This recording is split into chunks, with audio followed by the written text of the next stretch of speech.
사랑하는 구역 강사님들과 구역장님 모두에게 이제 하나님의 은혜가 함께 하시기를 축복합니다. 오늘은 이제 구역장과 구역강사는 특권입니다. 이런 제목으로 말씀을 전하겠습니다. 기도합시다. 하나님 아버지, 해운대 중일교회의 구역 강사님들과 구역장님들 모두에게 이제 이 사명이 얼마나 소중한지를 알게 하셔서 기쁨으로 맡겨진 일들을 감당하게 하시되 우리 해운대 중일교회 구역구역이 코로나19 가운데서도 든든히 세워지고 또 사랑으로 교제하는 귀한 구역들이 다 될 수 있도록 은총을 베풀어 주시옵소서. 주 예수 그리스도 이름으로 기도드립니다. 아멘. 먼저 우리 구역 강사님들, 우리 구역장님들 이름을 한번 불러드리고 싶습니다. 황금주 권사님, 민옥자 집사님, 안명숙 권사님, 조용호 집사님, 박혜선 집사님, 정정희 집사님, 정선혜 집사님, 이영옥 집사님, 이미향 권사님, 정찬래 권사님, 권주희 권사님, 김미화 전도사님, 김미자 권사님, 장덕희 권사님, 남정화 집사님, 김귀숙 권사님, 주혜영 집사님, 박성봉 집사님, 조은경 집사님, 여러분 모두를 주님의 이름으로 사랑합니다. 네, 히브리서 12장 1절 2절 말씀에는 이렇게 성경이 증거합니다. 이러므로 우리에게 구름같이 둘러싼 허다한 증인들이 있으니 모든 무거운 것과 얽매이기 쉬운 죄를 벗어버리고 인내로서 우리 앞에 당한 경주를 하며 믿음의 주요 또 온전케 하시는 이인 예수를 바라보자. 그는 그 앞에 있는 기쁨을 위하여 십자가를 참으사 부끄러움을 개의치 아니하시더니 하나님 보좌 우편에 앉으셨느니라. 자, 여러분 구역장이나 구역 강사는 십자가입니다. 십자가의 특징은 자기 부인과 희생을 의미합니다. 그런데 깊이 생각해 보면 이는 특권입니다. 즉 십자가 뒤에 놓인 부활과 영광이 있듯이 구역장의 일 뒤에는 사실은 남들이 알지 못하는 특권이 있다. 이런 말씀입니다. 성자 예수님은 온 인류를 위해서 끔찍한 십자가를 지셨습니다. 그런데 십자가를 통해서 주님께서는 영광의 자리로 복귀하셨습니다. 그 자리가 어디일까요? 하나님 보좌 우편에 앉는 바로 그 자리입니다. 주님의 입장에서는 공생애가 얼마나 힘들었을까요? 인간으로 태어나심이 고통이었습니다. 그분은 일찍 아버지를 잃은 장남으로 가장의 역할을 감당해야 했습니다. 공생애를 시작하시면서 하나님의 뜻을 위해서 가족들을 뒷전으로 하고 이제 제자들을 불러 모아 공생애의 삶을 이제 살아가셨습니다.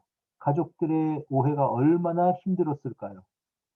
사람들은 예수님을 미쳤다고 그렇게 이야기했습니다. 혹은 귀신 들린 사람이라고 말하기도 했습니다. 사회를 뒤흔드는 이단자라고 유대 교권자들은 예수님을 비난했습니다. 그럼에도 불구하고 예수님께서는 성부 하나님의 뜻을 묵묵히 행하셨습니다. 그리고 누명을 쓰되 죄인의 누명, 사형수의 누명을 쓰고 십자가에서 돌아가셨습니다. 그러나 주님은 부활하셨습니다. 부활 승천하셔서 본래 계시는 하나님의 자리, 즉 하나님 보좌 우편에 앉으셨다고 성경은 증거합니다. 그러므로 십자가 뒤에는 부활과 승천과 승귀의 과정이 있었던 것입니다. 구역 강사님들과 구역장님들의 사명은 십자가입니다. 그러나 그 십자가에는 남들이 모르는 복이 숨겨져 있다고 하는 사실을 여러분들이 아시기를 바랍니다. 왜 구역 강사와 구역장이 특권입니까? 첫째로 구역장님들은 선택된 자들이기 때문에 특권입니다. 여러분 아무나 구역장이 될 수 없습니다. 교회의 임명을 통해서 구역장이 되지 않습니까? 그러니까 구역장은 이제 이 교회에서 선택된 특별한 존재들입니다. 이 일이 맡겨진 것 자체가 감사한 일이다라고 하는 그런 말씀입니다. 우리 해병대들이 있죠. 군인 가운데 육군, 해군, 공군 가운데 해병대원들이 가장 강렬한 훈련을 거치는 그런 강군입니다. 그런데 이 해병대의 그 모토 중에 하나가 누구나 해병이 될 수 있다면 난 해병이 되지 않았을 것이다. 이런 게 있습니다. 아무나 될 수 없다는 거죠. 강도가 센 훈련과 규율 또 충성심, 명예심이 없이는 해병대원이 되지 못한다는 의미입니다. 여러분 구역장들 마찬가지입니다. 아무나 구역장이 될 수 없습니다. 내가 이 일을 감당하겠다라고 그렇게 판단하고 믿고 맡겨주신 일이 구역장입니다. 그러므로 이 일은 내게 주어진 특권이다. 수많은 사람 가운데서 내게 맡겨진 일이다 생각을 하셔야 합니다. 좀 넓게 생각하면 이 일은 교회의 머리이신 예수 그리스도께서 교회를 통해서 우리에게 맡겨주신 일입니다. 그러므로 이는 특권이고 여기에 대해서 감사하시기를 바랍니다. 두 번째로 구역장의 역할을 하면서 신앙의 유익을 얻게 됩니다. 여러분 구역장 하다 보면 내 신앙이 자랍니다. 다른 사람의 신앙을 돌보면서 내 신앙이 자라게 되는 것입니다. 저는 강의를 하는 사람들이 배울 수 있는 게 있는데요. 내가 피교육생의 입장에서 배우는 것보다 다른 사람의 앞에 서서 강의를 할 때 가장 그 내용을 정확하게 알게 되고 내가 깊이 있게 알게 된다는 것입니다. 그래서 실력이 향상된다는 거죠. 신앙도 마찬가지입니다. 리더로 섬기다 보면 이것이 나의 신앙을 향상시키는 지름길이라고 하는 사실을 깨닫습니다. 다시 말하면 구역장과 구역 강사가 되는 것, 이렇게 섬기는 것이 여러분들이 신앙이 자라는 첩경이다라고 하는 사실을 아셔야 됩니다. 내가 배우는 것보다 직접 내가 배운 것을 가지고 다른 사람들을 양육하고 돌보고 섬기고 그렇게 될 때 내 신앙이 자란다라고 하는 사실을 여러분들이 아시기를 바랍니다. 그럼 구체적으로 어떻게 신앙의 유익을 얻게 될까요? 첫째로 성경 지식이 향상됩니다. 여러분 주일 설교를 한번 듣고 어떤 경우에는 흘려보내는 것도 있고 또 어떤 경우에 내 마음에 확 박히는 것들도 있고 그래서 내가 이제 그 말씀을 듣고 하나라도 놓치지 않으려고 애를 쓰고 여러분들이 기억하고 한 주를 살아가 주시는 여러분들에게 설교자로서 참 감사합니다.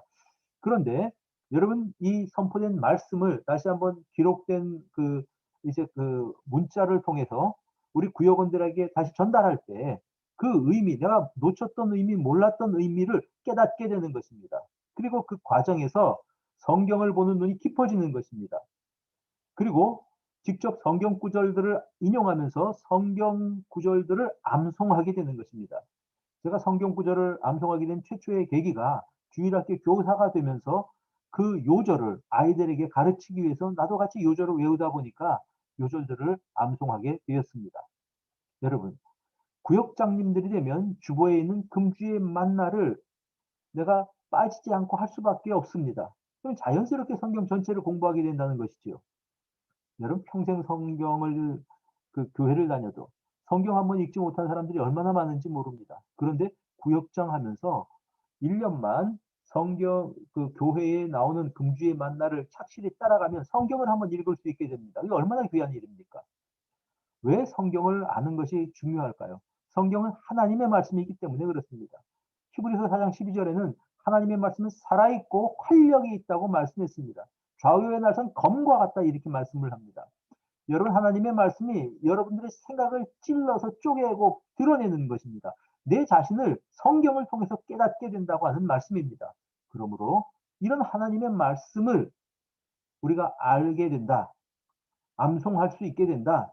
전체의 윤곽을 알게 된다. 이것은 구역장이 가질 수 있는 특권이라고 하는 말씀입니다.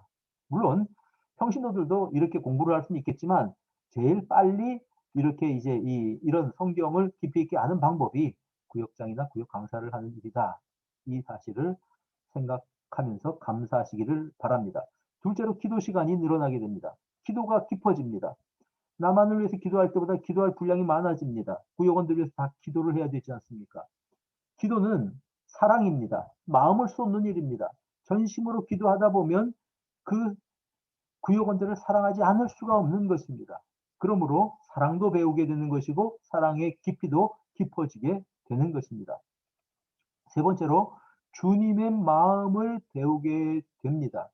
여러분, 주님의 마음을 배우고 아는 것은 바로 그 신앙생활과 이제 연동되는 일이 아닙니까?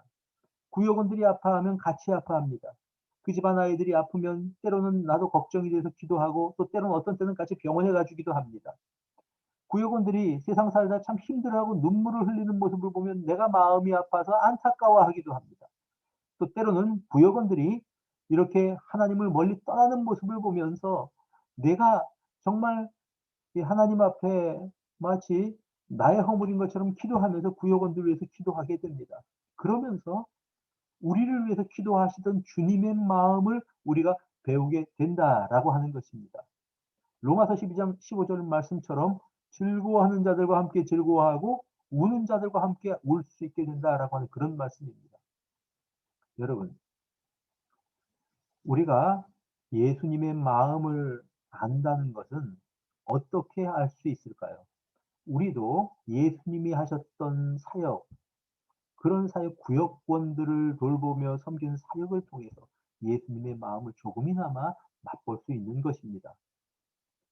주님의 마음을 깊이 알아가는 사람, 바로 성숙한 신자들인데, 이렇게 되는 첩경이 바로 구역장으로 섬기는 일이다 라고 하는 것입니다.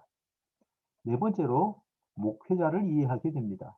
여러분, 구역장 일하다 보면 목사님 마음 알 수 있습니다.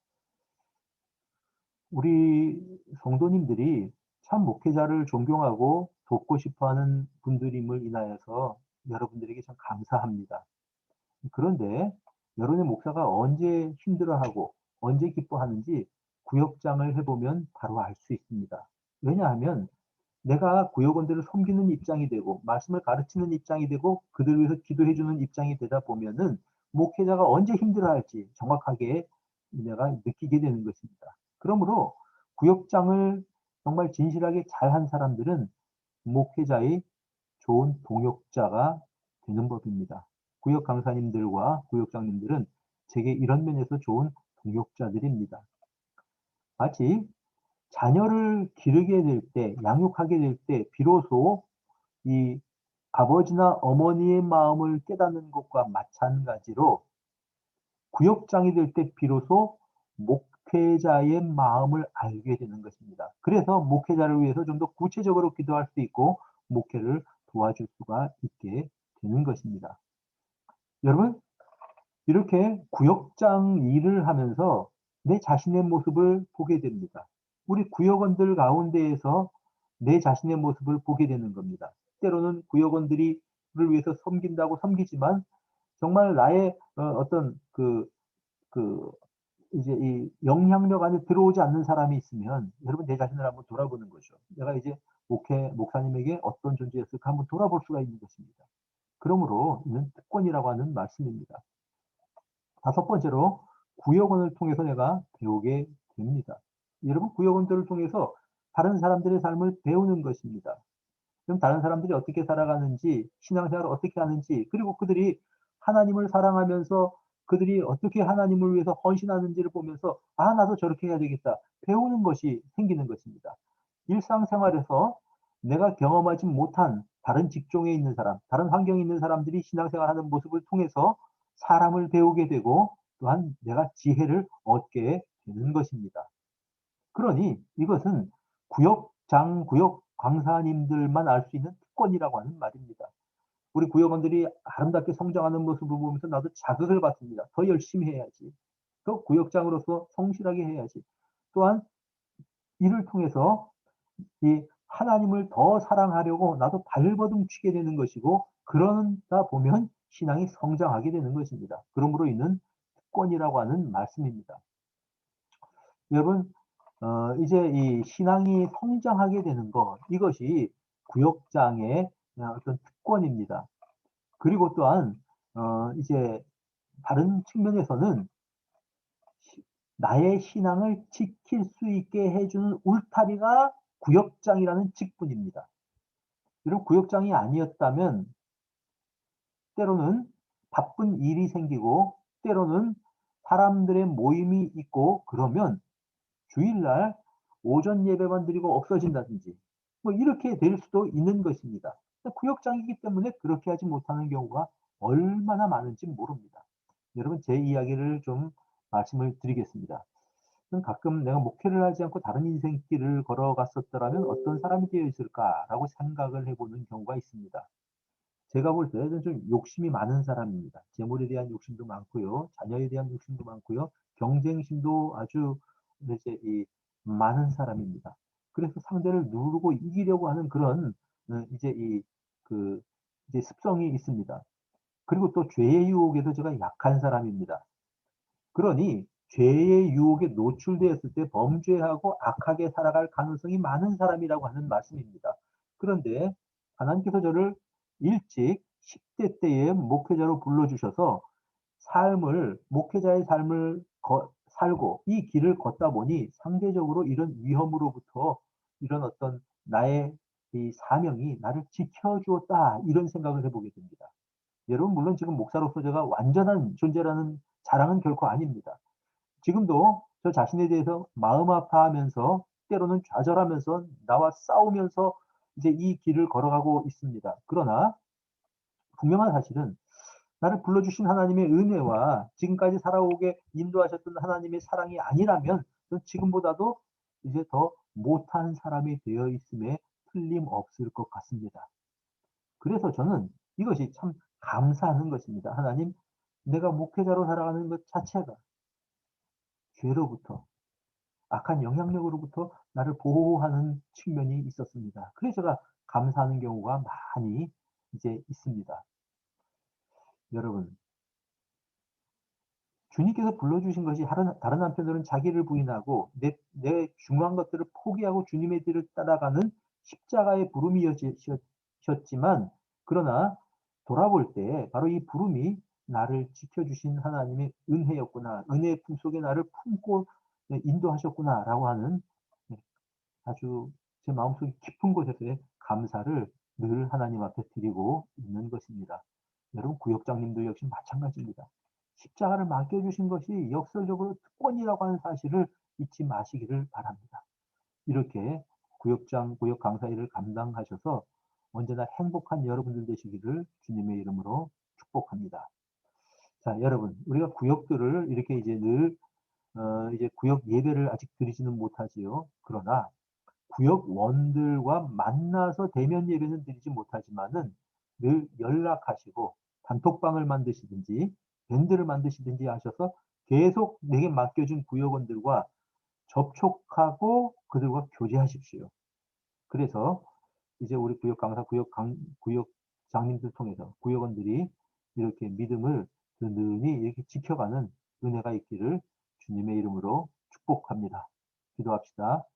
하나님, 이 귀한 말씀을 이제 선포하게 하셔서 감사합니다. 그러나 이제 이 인간인지라 혹 잘 못 전한 것이 있다고 한다면 우리 하나님께서 용서하시고 이 말씀이 우리 구역장님들, 구역 강사님들에게 잘 박힌 모처럼 심령에 깊이 박혀서 정말 우리 구역원들을 돌보는데 큰 유익과 도움이 될 수 있기를 소원합니다.